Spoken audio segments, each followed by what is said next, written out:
Start.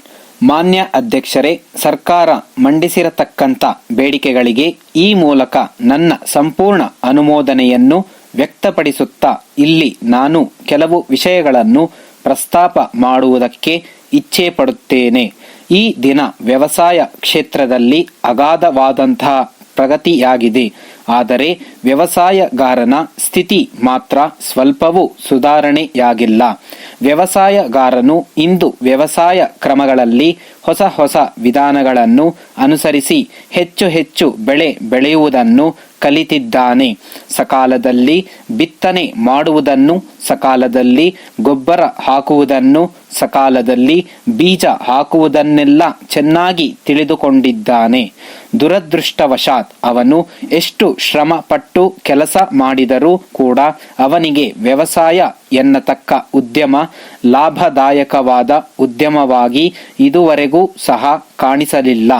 ಪ್ರಸಕ್ತ ಸಾಲಿನಲ್ಲಿ ಅವನ ಸ್ಥಿತಿ ಬಹು ಹಿಂದಿನ ಸಾಲುಗಳಿಗೆ ಹೋಲಿಸಿದರೆ ಇನ್ನೂ ಹೆಚ್ಚು ದಾರುಣವಾಗಿದೆ. ಅಂದರೆ ಬೆಳೆಗಳು ಹಾನಿಯಾಗಿ ಅವನು ಮಾಡಿದ ಖರ್ಚು ವೆಚ್ಚಗಳನ್ನು ಸರಿದೂಗಿಸಲು ಸಾಧ್ಯವಾಗದೆ ಪ್ರಾಣ ಕಳೆದುಕೊಂಡ ಪ್ರಸಂಗಗಳು ಬೆಳಕಿಗೆ ಬಂದಿವೆ ಎಂದು ಹೇಳಿದರೆ ಉತ್ಪ್ರೇಕ್ಷೆ ಎಂದು ಭಾವಿಸಬಾರದು. ಈ ಸದನದಲ್ಲಿರತಕ್ಕ ಸದಸ್ಯರು ನನ್ನ ಅಂದಾಜಿನ ಪ್ರಕಾರ 100% ಭಾಗ ಈ ಕೃಷಿಕರನ್ನೇ ಪ್ರತಿನಿಧಿಸುತ್ತಿದ್ದಾರೆ. ಹಳ್ಳಿಗಳಿಗೆ ಹೋದಾಗ ಅವರ ಪರಿಸ್ಥಿತಿ ಎಷ್ಟು ಚಿಂತಾಜನಕವಾಗಿದೆ ಎಂದು ನಾವು ಕಣ್ಣಾರೆ ಕಂಡಿರುತ್ತೇವೆ. ಸರ್ಕಾರವನ್ನು ನಡೆಸತಕ್ಕಂತಹ ಜನ ಅವರು ನಮ್ಮ ಪಕ್ಷದವರು ಅಥವಾ ವಿರೋಧ ಪಕ್ಷದವರು ಇರಲಿ, ನಮ್ಮ ಪಾಲನ್ನು ಈ ಆಡಳಿತದಲ್ಲಿ ನಾವು ಹೊಂದಿರುತ್ತೇವೆ. ಆದುದರಿಂದ ಸರ್ಕಾರ ಸರಿಯಾದಂತಹ ಯೋಜನೆಗಳನ್ನು ರೂಪಿಸಿ ರೈತನ ಸಂರಕ್ಷಣೆ ಮಾಡುವುದಕ್ಕೆ, ಅವನ ಕಲ್ಯಾಣ ಮಾಡುವುದಕ್ಕೆ ತೀವ್ರವಾದಂಥ ರೀತಿಯಲ್ಲಿ ಕಾರ್ಯಕ್ರಮ ಹಾಕಿಕೊಳ್ಳಬೇಕಾಗಿದೆ.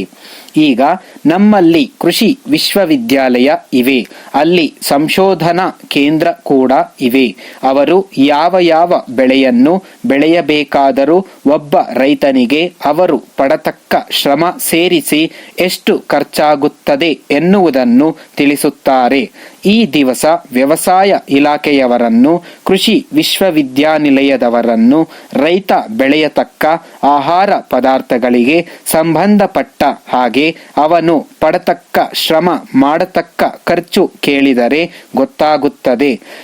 ಇವುಗಳನ್ನೆಲ್ಲ ಗಣನೆಗೆ ತೆಗೆದುಕೊಂಡರೆ ಈ ದಿವಸ ರೈತನು ಲಾಭ ಸಂಪಾದನೆ ಮಾಡುತ್ತಿದ್ದಾನೆಯೋ ಅಥವಾ ನಷ್ಟ ಹೊಂದುತ್ತಿದ್ದಾನೆಯೋ ಎನ್ನುವುದನ್ನು ಸುಲಭವಾಗಿ ಅರ್ಥ ಮಾಡಿಕೊಳ್ಳಬಹುದಾಗಿದೆ. ಈ ದಿವಸ ವ್ಯವಸಾಯಗಾರನು ಬೇರೆ ಉದ್ಯೋಗವಿಲ್ಲದೆ ಅನಿವಾರ್ಯವಾಗಿ ವ್ಯವಸಾಯಕ್ಕೆ ಅಂಟಿಕೊಂಡಿರಬೇಕಾಗಿದೆಯೇ ವಿನಃ ಅವರಿಗೆ ಬೇರೆ ಉದ್ಯೋಗ ತಿಳಿದಿದ್ದರೆ ವ್ಯವಸಾಯವನ್ನು ಬಿಟ್ಟು ಬೇರೆ ಉದ್ಯೋಗವನ್ನು ಅವಲಂಬಿಸುತ್ತಿದ್ದರು. ಅಂತಹ ಸ್ಥಿತಿ ಇಂದು ರೈತರಿಗೆ ಬಂದಿದೆ. ನಾವು ವ್ಯವಸಾಯಗಾರರನ್ನು ಪ್ರಗತಿ ಪಥದಲ್ಲಿ ತೆಗೆದುಕೊಂಡು ಹೋಗಬೇಕೆಂಬ ದೃಷ್ಟಿಯನ್ನು ಇರಿಸಿಕೊಂಡು ಅವರಿಗೆ ಈಗ ಅನೇಕ ತೊಂದರೆಗಳನ್ನು ನಿವಾರಣೆ ಮಾಡಿದ್ದೇವೆ. ಸಹಕಾರ ಸಂಘಗಳ ಮೂಲಕ ಅಭಿವೃದ್ಧಿ ಕಾರ್ಯಗಳಿಗೆ ಸಾಲ ದೊರೆಯುವಂತ ಅವಕಾಶ ಮಾಡಿದ್ದೇವೆ.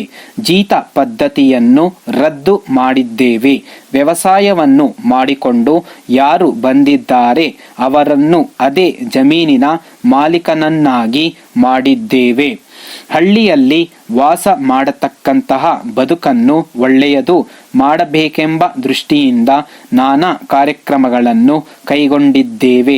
ಇಷ್ಟಾದರೂ ಕೂಡ ವ್ಯವಸಾಯಗಾರರು ಸಮಾಜದ ಇತರ ವರ್ಗಗಳ ಜನರ ಜೀತದಾಳುಗಳಾಗಿದ್ದಾರೆ. ರೈತರು ಬಾಯಿ ಇಲ್ಲದ ಮೂಕ ಮನುಷ್ಯರಾಗಿದ್ದಾರೆ. ರಾಜ್ಯದಲ್ಲಿ ತಯಾರಾಗುವ ಕನ್ನಡ ಚಲನಚಿತ್ರಗಳಿಗೆ ಬಹುಮಾನವನ್ನು ಕೊಡುವ ಯೋಜನೆಯು ಕಾರ್ಯರೂಪಕ್ಕೆ ಬಂದುದನ್ನು ಕಂಡು ನನಗೆ ಬಹಳ ಸಂತೋಷವಾಯಿತು. ಕೆಲವು ದಶಕಗಳ ಹಿಂದೆ ಉದಯವಾದ ನಮ್ಮ ಕನ್ನಡ ಚಲನಚಿತ್ರೋದ್ಯಮ ಅಧೋಗತಿಗೆ ಇಳಿದಿತ್ತು. ಈ ಕಡೆಗೆ ರಾಜ್ಯ ಸರ್ಕಾರದವರು ಗಮನ ಹರಿಸಿ ರಾಜ್ಯದಲ್ಲೇ ತಯಾರಾಗತಕ್ಕ ಕನ್ನಡ ಚಲನಚಿತ್ರಗಳಿಗೆ ಪ್ರೋತ್ಸಾಹ ನೀಡುವ ಸಲುವಾಗಿ ಬಹುಮಾನವನ್ನು ನೀಡುವ ಯೋಜನೆಯನ್ನು ಹಾಕಿಕೊಂಡು ಚಲನಚಿತ್ರೋದ್ಯಮ ಮುಂದುವರೆಯಲು ಈಗ ರಾಜ್ಯದಲ್ಲೇ ತಯಾರಾಗುತ್ತಿರುವ ಕನ್ನಡ ಬಣ್ಣದ ಚಿತ್ರಗಳಿಗೆ ಹಾಗೂ ಕಪ್ಪು ಬಿಳುಪು ಚಿತ್ರಗಳಿಗೆ ಸಾಕಷ್ಟು ಹಣಕಾಸು ನೆರವನ್ನು ಕೊಡುತ್ತಿದ್ದಾರೆ. ಆದರೆ ಈ ಯೋಜನೆಯ ನೆರವನ್ನು ಪಡೆದು ಎಷ್ಟೋ ನಿರ್ಮಾಪಕರು ಕಳಪೆ ಚಿತ್ರಗಳನ್ನು ನಿರ್ಮಿಸುತ್ತಿದ್ದು, ಇದರಿಂದ ಕನ್ನಡ ಚಲನಚಿತ್ರೋದ್ಯಮವು ಗುಣಮಟ್ಟ ಕಳೆದುಕೊಂಡು ತುಂಬಾ ಹೀನ ಸ್ಥಿತಿಗಿಳಿದಿದೆ. ಆದ್ದರಿಂದ ಈ ಕಡೆ ಸರ್ಕಾರ ಗಮನಹರಿಸಿ ಅತ್ಯುತ್ತಮ ಕನ್ನಡ ಚಲನಚಿತ್ರಗಳಿಗೆ ಈ ಯೋಜನೆಯನ್ನು ಸೀಮಿತಗೊಳಿಸಬೇಕೆಂದು ಕೋರಿಕೊಳ್ಳುತ್ತೇವೆ. ಅತಿ ಕಡಿಮೆ ವೆಚ್ಚದಲ್ಲಿ ಒಳ್ಳೆಯ ಪ್ರಯೋಗಾತ್ಮಕ ಚಿತ್ರಗಳನ್ನು ನಿರ್ಮಿಸುವ ನಿರ್ಮಾಪಕರುಗಳಿಗೆ ತುಂಬಾ ಕಷ್ಟಕರವಾಗಿದೆ. ಈ ಬಗ್ಗೆ ಆದ್ಯ ಗಮನ ಕೊಡಬೇಕು. ಈಗ ದೊಡ್ಡ ದೊಡ್ಡ ಅಣೆಕಟ್ಟುಗಳನ್ನು ಕಟ್ಟುತ್ತಿದ್ದೀರಿ. ವಿಶ್ವವಿದ್ಯಾಲಯಗಳಿಂದ ಹೊಸದಾಗಿ ಪದವೀಧರರಾಗಿ ಬಂದ ಇಂಜಿನಿಯರುಗಳು ಈ ರೀತಿಯಾದ ಎಷ್ಟೋ ದೊಡ್ಡ ಯೋಜನೆಗಳಲ್ಲಿ ಕೆಲಸಗಳನ್ನು ಮಾಡುತ್ತಿದ್ದಾರೆ. ಅವರು ಕೆಲವು ಕಡೆ ಮಾಡಿರುವ ನಕ್ಷೆಗಳು ಮತ್ತು ಅಂದಾಜುಗಳಲ್ಲಿ ಕೆಲವು ಲೋಪದೋಷಗಳಿವೆ. ಈ ಇಂಜಿನಿಯರುಗಳು ಹೊರ ದೇಶಗಳಿಗೆ ಹೋಗಿ ಪರೀಕ್ಷೆ ಪಾಸು ಮಾಡಿಕೊಂಡು ಬಂದಿರಬಹುದು. ಆದರೆ ಅವರಿಗೆ ಸರಿಯಾದ ಶಿಕ್ಷಣವಿಲ್ಲದೆ ಇರುವುದರಿಂದ ಈ ರೀತಿ ತಪ್ಪುಗಳಾಗಿರಬಹುದು. ನಮ್ಮ ದೇಶದ ದುಡ್ಡು ಪೋಲಾಗಬಾರದು. ಇದನ್ನೆಲ್ಲ ತಾವು ಪರಿಶೀಲನೆ ಮಾಡಿಕೊಂಡು ಯೋಗ್ಯರಾದವರನ್ನು ದೊಡ್ಡ ದೊಡ್ಡ ಅಣೆಕಟ್ಟುಗಳ ಕೆಲಸ ಮಾಡಲು ನೇಮಿಸಿದರೆ ಸರಿ ಹೋಗುತ್ತದೆಂದು ನನ್ನ ಅಭಿಪ್ರಾಯ. ಆದುದರಿಂದ ಇವರ ಕಡೆ ಸರ್ಕಾರದವರು ಗಮನ ಕೊಡಬೇಕೆಂದು ನಾನು ಅರಿಕೆ ಮಾಡಿಕೊಳ್ಳುತ್ತೇನೆ. ಮಾನ್ಯರೇ, ಈಗಾಗಲೇ ನಿಮಗೆ ತಿಳಿದಿರುವಂತೆ ಮಾನ್ಯ ಮುಖ್ಯಮಂತ್ರಿಗಳು ಅಧ್ಯಕ್ಷತೆಯಲ್ಲಿ ಪಂಚಾಯತ್ ರಾಜ್ ಸಂಸ್ಥೆಗಳ ಕಾರ್ಯ ಚಟುವಟಿಕೆಗಳಿಗೆ ಸಂಬಂಧಿಸಿದಂತೆ ಚರ್ಚಿಸಲು ಕರ್ನಾಟಕ ರಾಜ್ ಪಂಚಾಯತ್ ಪರಿಷತ್ತನ್ನು ರಚಿಸಲಾಗಿದೆ. ಪಂಚಾಯತ್ ರಾಜ್ ಸಂಸ್ಥೆಗಳಿಗೆ ಅಧಿಕಾರ ವಿಕೇಂದ್ರೀಕರಣ ಮಾಡುವ ಬಗ್ಗೆ ಪಂಚಾಯತ್ ರಾಜ್ ಅಧಿನಿಯಮಕ್ಕೆ ಕೆಲವೊಂದು ತಿದ್ದುಪಡಿಗಳನ್ನು ಮಾಡಲು ಸರ್ಕಾರವು ಉದ್ದೇಶಿಸಿರುತ್ತದೆ. ಉದ್ದೇಶಿತ ತಿದ್ದುಪಡಿಗಳನ್ನು ಮಾಡುವ ಮೊದಲು ಪಂಚಾಯಿತಿಗಳ ಕಾರ್ಯನಿರ್ವಹಣೆಗೆ ಸಂಬಂಧಿಸಿದ ಸಮಸ್ಯೆಗಳನ್ನು ಚರ್ಚಿಸುವುದಕ್ಕಾಗಿ ಮುಖ್ಯಮಂತ್ರಿಗಳ ಅಧ್ಯಕ್ಷತೆಯಲ್ಲಿ ರಾಜ್ಯ ಪಂಚಾಯತ್ ಪರಿಷತ್ತಿನ ಮೊದಲನೇ ಸಭೆಯನ್ನು ಇನ್ನು 1 ತಿಂಗಳ ಒಳಗಾಗಿ ಕರೆಯಲಾಗುವುದು. ಈ ಸಭೆಗೆ ಜಿಲ್ಲಾ ಪಂಚಾಯಿತಿಯ ಎಲ್ಲ ಅಧ್ಯಕ್ಷರನ್ನು, ಉಪಾಧ್ಯಕ್ಷರನ್ನು, ಸದಸ್ಯರನ್ನು ಮತ್ತು ಮಂಡಲ್ ಪಂಚಾಯಿತಿಯ ಎಲ್ಲ ಪ್ರಧಾನರನ್ನು ಆಹ್ವಾನಿಸಲಾಗುವುದು. ಈ ಸಭೆಗೆ ಮೊದಲು ಜಿಲ್ಲಾ ಪಂಚಾಯಿತಿಯಲ್ಲಿ ಕಾರ್ಯನಿರ್ವಹಿಸುತ್ತಿರುವ ಅಧಿಕಾರಿಗಳು ಮತ್ತು ಕ್ಷೇತ್ರಾಭಿವೃದ್ಧಿ ಅಧಿಕಾರಿಗಳು ಎದುರಿಸುತ್ತಿರುವ ಸಮಸ್ಯೆಗಳನ್ನು ಗಮನಕ್ಕೆ ತೆಗೆದುಕೊಳ್ಳಬೇಕಾಗಿದೆ. ಕೆಲವೊಂದು ಆರ್ಥಿಕ ಕಾರ್ಯಕ್ರಮಗಳು ಹರಿಜನ ಗಿರಿಜನರಿಗೆ, ಅಲ್ಪಸಂಖ್ಯಾತರಿಗೆ ಮತ್ತು ಸಮಾಜದ ದುರ್ಬಲ ವರ್ಗದವರಿಗೆ ತಲುಪುತ್ತಿಲ್ಲವೆಂದು ಅನೇಕ ದೂರುಗಳು ಬಂದಿರುತ್ತವೆ. ಇದಕ್ಕೆ ಕಾರಣ ಮಂಡಲ ಮಟ್ಟದಲ್ಲಿ ನಡೆಯುವ ಗ್ರಾಮ ಸಭೆಗಳನ್ನು ವ್ಯವಸ್ಥಿತವಾಗಿ ಏರ್ಪಡಿಸುತ್ತಿಲ್ಲವೆಂದು ತಿಳಿದು ಬಂದಿರುತ್ತದೆ.